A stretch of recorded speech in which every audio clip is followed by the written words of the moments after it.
Welcome to news alert. పునరుద్ధరించిన Begumpet railway station ను ప్రధానమంత్రి నరేంద్ర మోదీ ప్రారంభించారని కేంద్ర మంత్రి కిషన్ రెడ్డి తెలిపారు. దేశవ్యాప్తంగా 1300 రైల్వే స్టేషన్ల అభివృద్ది కేంద్ర ప్రభుత్వ లక్ష్యమని పేర్కొన్నారు. బేగంపేట స్టేషన్ లో త్వరలో పనిచేయబోయేది పూర్తిగా మహిళలే కావడం విశేషమన్నారు.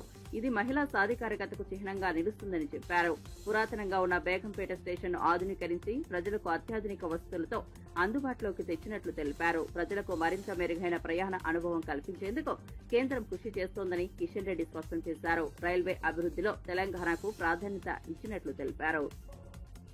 ఒక ఆధునికమైనటువంటి ఒక నూతన రైల్వే స్టేషన్ ను ఈ రోజు ప్రారంభించుకుంటున్నాం. బేగంపేట రైల్వే స్టేషన్ అతి పురాతనమైనది, కానీ ఈరోజు దాని రూపురేఖలు నరేంద్ర మోడీ గారు మార్చి మరి అత్యాధునికంగా ఈ రైల్వే స్టేషన్ ను నిర్మాణం చేయడం జరిగింది. ఈ యొక్క బేగంపేట రైల్వే స్టేషన్ పనిచేసేటువంటి సిబ్బంది అందరూ కూడా మహిళలు ఉండబోతా ఉన్నారు. సూపరింటెండెంట్ నుంచి మొదలు పెడితే సెక్యూరిటీ వరకు, టికెట్ కౌంటర్స్ నుంచి మొదలు పెడితే అన్ని రకాలుగా ఇక్కడ మహిళలే ఈ బేగంపేట రైల్వే స్టేషన్ లో మొత్తము ప్రజలకు సేవ చేయబోతా ఉన్నారు.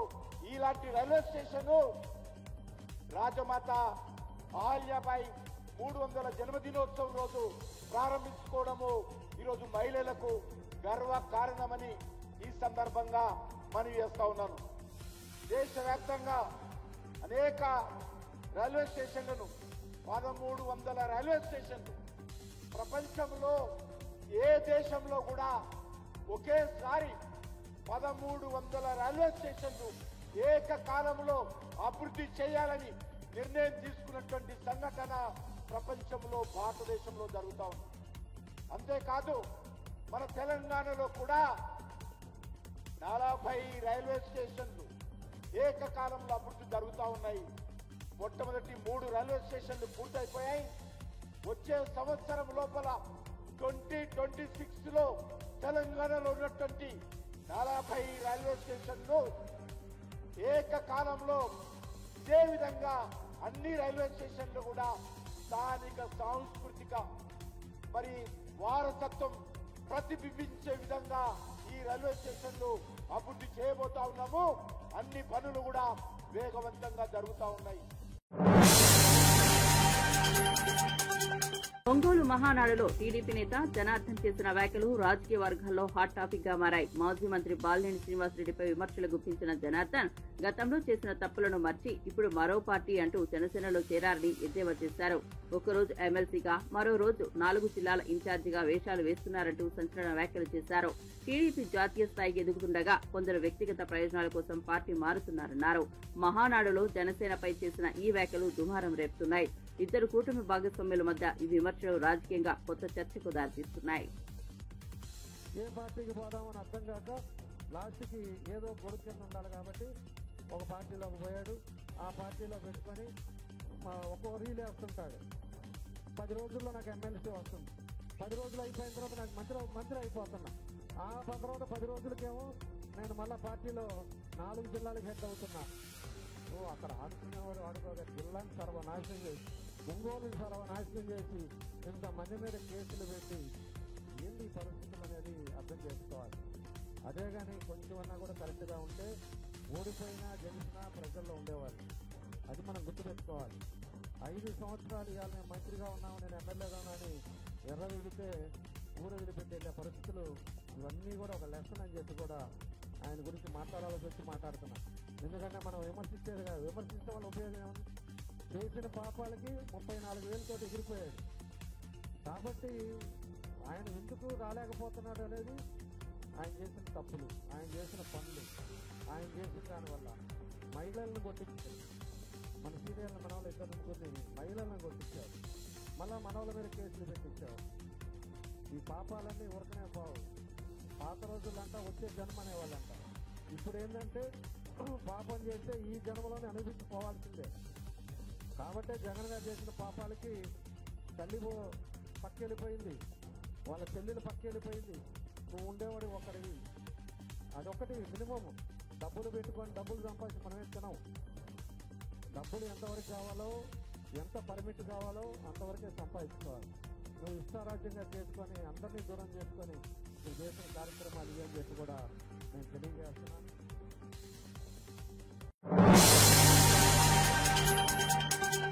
రాష్ట్రంలోని 436 గనులపై హక్కులన్నింటినీ ఏపీఎండీసీకి బదిలించి వాటి విలువ 1.98 లక్షల కోట్లుగా లెక్కగట్టిన చంద్రబాబు ప్రభుత్వం వాటిని తాకట్టు పెట్టి 9,000 కోట్ల అప్పు తెస్తోందని వైఎస్ జగన్ తీవ్రంగా మండిపడ్డారు. ఇది రాజ్యాంగంలోని 293 ప్రకారం పూర్తిగా చట్ట విరుద్ధమని తెలిపారు. రాష్ట్ర ఖజానాపై ప్రైవేటు వ్యక్తులకు హక్కులు కల్పించడం దేశ చరిత్రలో ఎక్కడా జరగలేదని అన్నారు.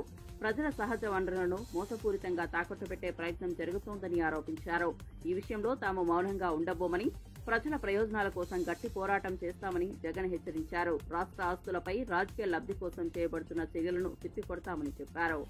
రాష్ట్రానికి ఉన్న 436 గనులపై హక్కులన్నీ కూడా ఏపీఎండీసీ సంస్థ తీసుకొచ్చి ఆ గనుల విలువ 191,000 కోట్లుగా లెక్క కట్టి మొత్తం ఆ గనులన్నింటినీ కూడా తాకట్టు పెట్టి బాండ్లు జారీ చేయడం ద్వారా 9,000 కోట్ల రూపాయలు అప్పులు తీసుకొచ్చే కార్యక్రమం చేస్తా ఉన్నాడు చంద్రబాబు.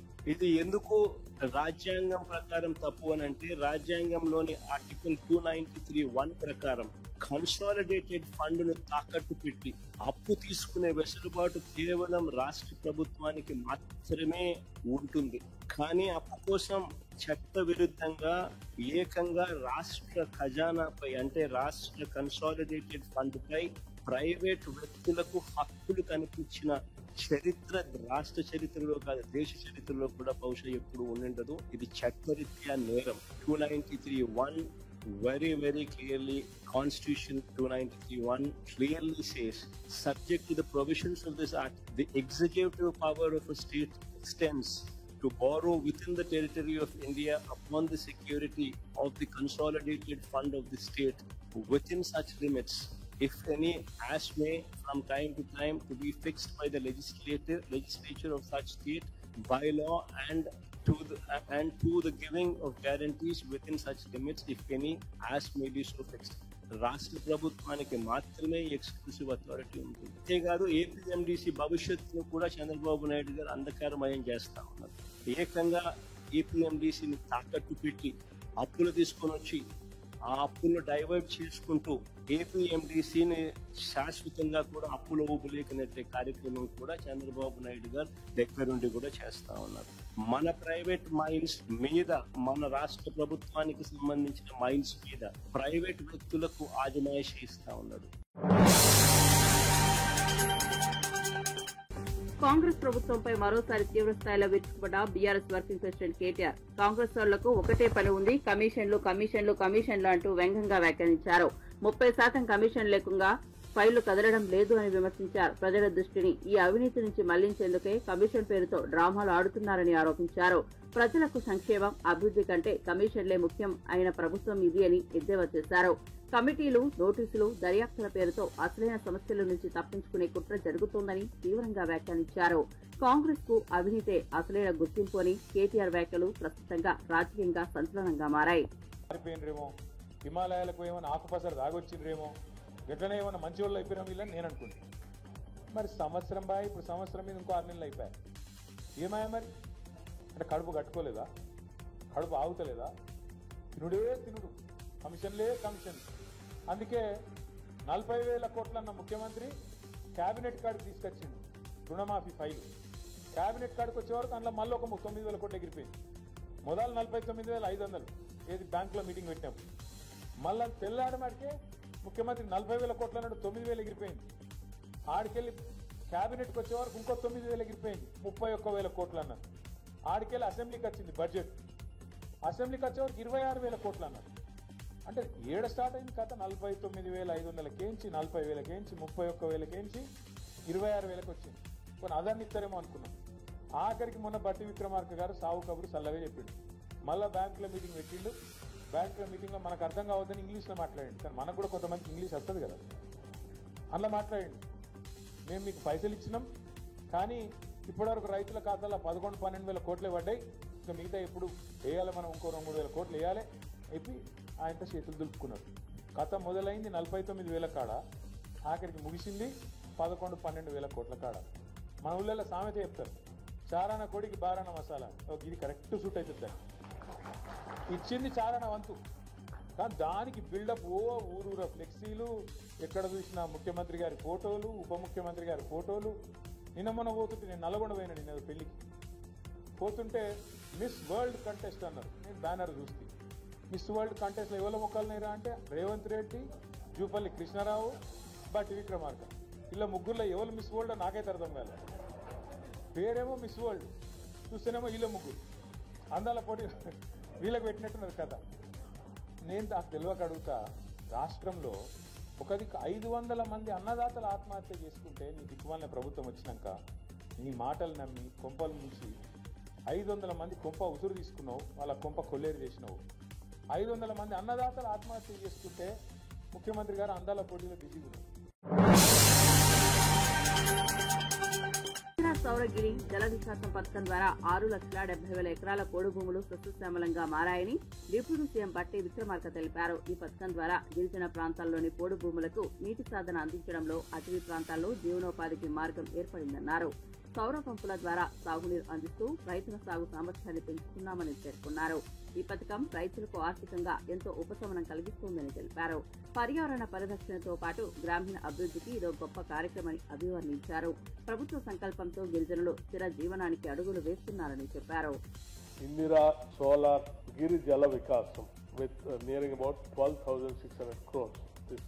ఈ 12,600 crores రాష్ట్రంలో అటవీ ప్రాంతంలో ఫారెస్ట్ రైట్స్ యాక్ట్ కింద ఇచ్చినటువంటి 6,70,000 ఎకరాలకి పూర్తిగా solar pump sets solar pump sets ద్వారా వాళ్ళకి ల్యాండ్ వ్యవసాయం చేసుకోవడానికి నీళ్లు పారించే కార్యక్రమం ఒకటి, హార్టికల్చర్ ద్వారా ప్లాంటేషన్ ఇవ్వటం, అట్లాగే మిగతా డ్రిప్ ఇరిగేషన్ స్ప్రింక్లర్స్ కూడా వాళ్ళకి ఇచ్చి పెద్ద ఎత్తున రాష్ట్ర ప్రభుత్వమే అడవిల్లో ఉన్నటువంటి అనాదిగా ఇబ్బంది పడుతున్న అడవి బిడ్డలు మన గిరిజన కుటుంబాలకి 6,70,000 ఎకరాలకి టార్గెట్ గా పెట్టుకొని మేము ముందుకెళ్తాం. సో దీంట్లో కూడా మీరు ముందుకు వచ్చేసి పెద్ద ఎత్తున చేయగలిగితే nothing like you are changing the total face of the tribal community state which they have been dreaming to live respectably which we are trying to extend all our cooperation. అట్లాగే సెల్ఫ్ హెల్ప్ గ్రూప్ సంఘం మీ అందరూ తెలిసి very strong organization the state of Telangana IKP.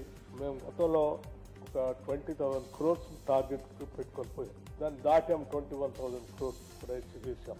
Over period of time 1,00,000 కోట్ల పైబడి self help groups కి interest free loans ఇస్తారనేది రాష్ట్ర ప్రభుత్వ ఆలోచన లక్ష్యం. సేఫ్ లెండింగ్ మీకు కూడా రికవరీ కూడా చాలా బాగుంది దాంట్లో. సో ఎటువంటి ఇబ్బంది లేకుండా మీకు ఇచ్చిన లోన్ అమౌంట్ కూడా తిరిగి రావడానికి సేఫ్ గా ఉన్నటువంటి సెల్ఫ్ హెల్ప్ గ్రూప్స్ కి లెండింగ్ కూడా పెద్ద ఎత్తున చేయవలసిందిగా కోరుతామన్నా. వాళ్ళకు రకరకాలైనటువంటి వ్యాపారాలు తీసుకోవడానికి మార్గాలు కూడా రాష్ట్ర ప్రభుత్వం ఐడెంటిఫై చేసి వారికి అందిస్తాం.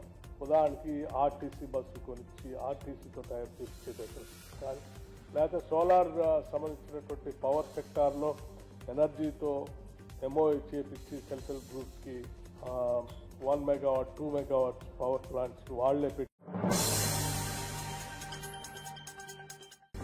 హైదరాబాద్ సరూర్ నగర్ లోని 122 ఏళ్ల పురాతన హెరిటేజ్ భవనం విక్టోరియా హోమ్ లో 107 దేశాలకు చెందిన మిస్ వరల్డ్ కంటెస్టెంట్లు సందడి చేశారు. రెసిడెన్షియల్ స్కూల్ విద్యార్థులు వీరికి ఘన స్వాగతం పలికారు. భారత సాంప్రదాయాన్ని ప్రతిబింబించే ఆటలతో సంస్కృతితో నిర్వహించిన కార్యక్రమంలో మిస్ వరల్డ్ బాంబులు మమేకమయ్యారు. విక్టోరియా హోమ్ భవన నిర్మాణ శైలిని చూసి అందరూ అబ్బురపడ్డారు. వారసత్వ ప్రాముఖ్యత కలిగిన ఈ భవనాన్ని మిస్ వరల్డ్ కంటెస్టెంట్లు ఆసక్తిగా సందర్శించారు. ఈ సందర్శన ద్వారా తెలంగాణ సంస్కృతి చరిత్రపై ఓ వెలుగు పడిందని నిర్వాహకులు తెలిపారు. ఈ ప్రత్యేక కార్యక్రమం ఫోటోలు సోషల్ మీడియాలో వైరల్ గా మారాయి.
హరహర వీరములు చిత్రంలో హీరోయిన్ గా నటిస్తున్న నిధి అగర్వాల్ విజయవాడలో సందడి చేశారు. పలు కార్యక్రమాల్లో పాల్గొన్న ఆమెకు అభిమానులు విశేషంగా స్పందించారు.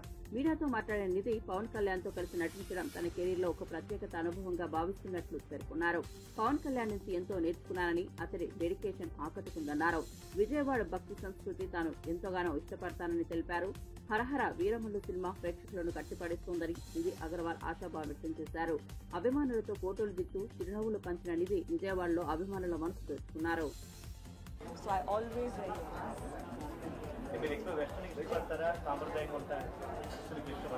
No, I like Indian. Even in jewelry, I think naku favorite is temple jewelry. So, Indian sari, temple jewelry, traditional naku chala ishtam. Harihara Veeramallu shooting ఎక్కడ దాకా వచ్చింది? రిలీజ్ అవుతుంది June 12. షూటింగ్ అయిపోయింది. Very good, very inspiring. I'm a very big fan of Pavan Kalyan sir, so I feel very grateful. I always say naku ee adrushtam dorkindi, to work with sir, that too in such a nice and beautiful and period film. So once in a lifetime opportunity. Next Prakash garto movie raavudunto aa details ever. Very excited. Shooting koncham undi balance, so finish chestanu and త్వరగా release చేస్తాను. Harihara Veeramallu and Raja Saab. Not yet. Maybe in the future. Madam ఇప్పుడు మీరు దేవి శ్రేష్ఠ jewellers మొత్తం చూశారు కదా, మీకు ఏ aspect? నాకు ఈ చైన్ చాలా నచ్చింది బికాస్ టెంపుల్ జ్యువెలరీ ఉంది. So always god's blessing is with you when you very temple jewellery. ఎవరికైనా గిఫ్ట్ ఇవ్వాలంటే ఇక్కడే తీసుకుంటారు. నాకు ఇస్తాను, సెల్ఫ్ గిఫ్టింగ్ చేస్తాను. తెలుగు ఆడియన్స్ ఎలా రిసీవ్ చేసుకుంటున్నారు మిమ్మల్ని? For Telugu audience is my favorite audience. I always see, even though I started my career with a Hindi film, I'm a Telugu actress. So very happy and I'm very proud to be a Telugu actress. And it's all because of the love and the films. So I love Telugu, I love films. మీకోసం temple కూడా కట్టారు audience, so ఎలా feel అవుతుంటారు అలాంటి? అది ఒక it's like valentine's day gift. I think valentine's day కట్టారు. So very happy, sweet gesture. Telugu ఇండస్ట్రీలో మీకు నచ్చిన favourite hero? Pawan Kalyan sir and Prabhas sir. సరే, పవన్ కళ్యాణ్ గారి యూనిక్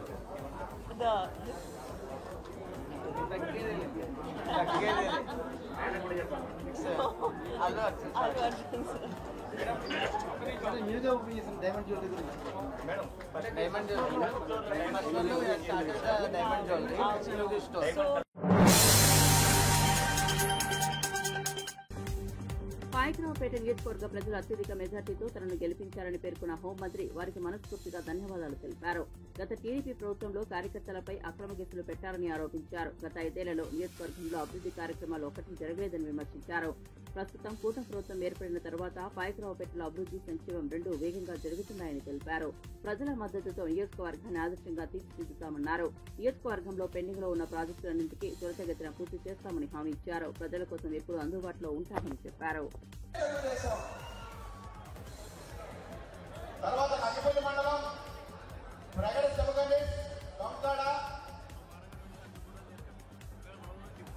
516 మెజార్టీ అభివృద్ధిలో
హైదరాబాద్ నగరాన్ని భారీ వర్షం ముంచెత్తింది.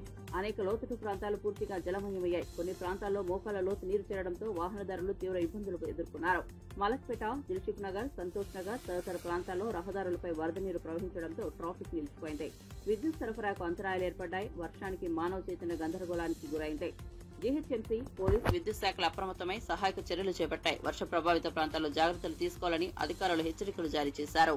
మరోవైపు వర్షం కారణంగా వృక్షాలు నేలకొరిగిన ఘటనలు కూడా నమోదయ్యాయి.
ఓల్డ్ సిటీ అభివృద్ధిపై సచివాలయంలో డిప్యూటీ సీఎం బట్టి విక్రమార్క నేతృత్వంలో సమీక్షా సమావేశం నిర్వహించారు. హైదరాబాద్ ఇన్ఛార్జ్ మంత్రి పొన్నం ప్రభాకర్, పార్లమెంటు పరిధిలోని ఎమ్మెల్యేలు, అధికారులు ఈ సమావేశానికి హాజరయ్యారు. మౌలిక వస్తువులు, రహదారులు, డ్రైనేజ్, విద్యుత్, ప్రజా రవాణా వ్యవస్థలో మార్పులు అవసరమని చర్చించారు.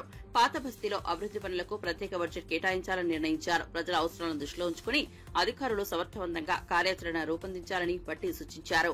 హైదరాబాద్ అభివృద్దిలో ఓల్డ్ సిటీ కీలక భాగమని, సమగ్ర ప్రణాళికతో ముందుకు వెళ్లనున్నామని తెలిపారు. ముస్లిం మైనార్టీ ప్రాంతాల్లో విద్య, ఆరోగ్యంపై ప్రత్యేక దృష్టి పెట్టాలని సమావేశంలో నిర్ణయించారు.